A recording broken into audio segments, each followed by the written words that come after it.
नमस्कार. जय विदर्भ आणि जय काटोल विधानसभा. आज अजितदादाची काटोलमध्ये सभा झाली. ते सभा होत असताना बऱ्याच बहिणीने त्यांना शिवा दिल्या, कारण त्यांची जेवणाची सोय नाही आणि त्यांना जेवण व्यवस्थित भेटलं नाही, म्हणून खाली बसावं लागलं. आणि पुन्हा नागपूर जिल्ह्यामध्ये आपल्या नागपूर इथे रेशमीबाग इथे तिथे मोठी भव्य सभा झाली. मला म्हणायचं आहे, शिंदे साहेब होते, अजितदादा होते आणि देवेंद्र फडणवीस साहेब होते राज्याचे गृहमंत्री. म्हणून मला म्हणायचं आहे मित्रांनो की लाडक्या बहिणीला दिलं, पण माझ्या शेतकऱ्याचे 23 मधले पैसे अजून बी काही लोकांना मिळाले नाही. त्याचं काय? लाडकी बहिणीला तुम्ही देत आहे हे ठीक आहे, त्याच्यामध्ये आमचं काही मत नाही, द्यायला पाहिजे.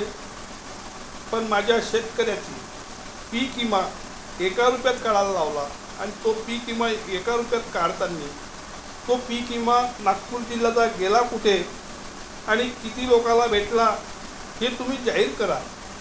कारण आज आपल्या नागपूर जिल्ह्यामध्ये अनेक ठिकाणी आपण पाहत आहोत, तर प्रत्येक गावामध्ये 8-9 लोकांना मिळाला पीक विमा.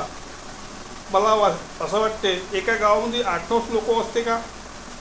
कमी जास्त हर गावामध्ये 100, 200, 300, 400 शेतकरी असतात आणि जास्तीत जास्त शेतकरी हा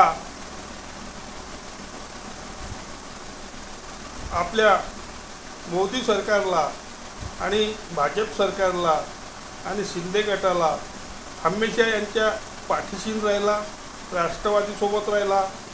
म्हणून या तिन्ही पक्षावाल्यांनी विचार करावा आणि माझ्या शेतकऱ्याचा विमा ताबडतोब मार्गी लावावा.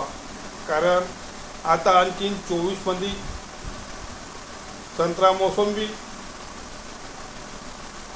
23चेच पैसे मिळाले नाही, तर 24चे पैसे काय मिळेल अशी शेतकऱ्याची नाराजी होत आहे. आणि या वर्षी अतिपावसामुळे भरमसाठ नुकसान झाले. म्हणून मित्रांनो, आजच सांगतो तुम्हाला की आपल्याला मागच्याच वर्षीचे पैसे भेटले नाही 23 मधले, तर 24चे काय भेटल? कारण आता हे सरकार लाडक्या बहिणीकडे वळलं, म्हणून आपल्यालाही विचार करावा लागेल. माझा नागपूर जिल्ह्यातला जेवढा शेतकरी असेल आणि जेवढे माझे शेतमजूर असेल, सामान्य माणूस असेल, कामगार असेल, शिकलेले मुलं असेल आणि मुली असेल, यांना विचार करण्याची गोष्ट आहे मित्रांनो. कारण असं का म्हणतो मी? कारण आपल्या महाराष्ट्रामध्ये अनेक दिवसापासून नागपूर जिल्ह्यावर अन्याय का होतो? कारण आपण पाहिलंच, आता देवेंद्र फडणवीसजीने सांगितलं की आमच्या भाऊजीला बी आम्ही काही राग येईल तर आम्ही तो सांभाळून घेऊ. तो राग तुम्ही कसा काय सांभाळणार? आता शेतकरी म्हणून तुमची बहीण लाडकी झाली आणि त्या लाडक्या बहिणीला पैसे देत असताना आम्हाला काही त्याच्यामध्ये मत नाही आहे. पण माझ्या नागपूर जिल्ह्यामध्ये पीक विमा माझ्या शेतकऱ्याला मिळालाच पाहिजे. हे आपण कधी जाहीर करणार? कारण आपण अटी टाकल्या, आमचे बरेच आंदोलन झाले, बऱ्याच ठिकाणी झाले, सागर दुधाण्याचे, आणि आम्ही त्याला पाठिंबा दिला आणि सर्व झालं. पण सागर दुधाने आज सकाळी 7 वाजता पोलीस स्टेशनला गेले आणि त्यांना जमा करण्यात आलं. सागर दुधाने काही आतंकवादी नव्हते आणि त्यांना सोबत घेऊन अजितदादाची भेट करून दिली.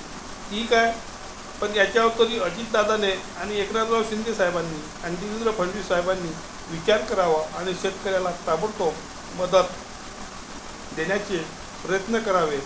कारण इलेक्शन लागायच्या पहिले शेतकऱ्याच्या खात्यात पीक विम्याचे पैसे आले पाहिजे आणि जे मोदी सरकारने खात्यासाठी 5,000 कबूल केले होते आणि 4,000 अलग केले होते, ते पैसे ताबडतोब शेतकऱ्याच्या खात्यामध्ये आता यायला पाहिजे. आणि ते जर पैसे येत नसेल तर ह्या महाराष्ट्राचं दुर्दैव, ह्या नागपूर जिल्ह्याचं एक आमचा देवेंद्र फडणवीस म्हणून यांच्यावरला भरोसा उडल्याशिवाय राहणार नाही. म्हणून मित्रांनो, जय हिंद, जय महाराष्ट्र, जय विदर्भ. धन्यवाद.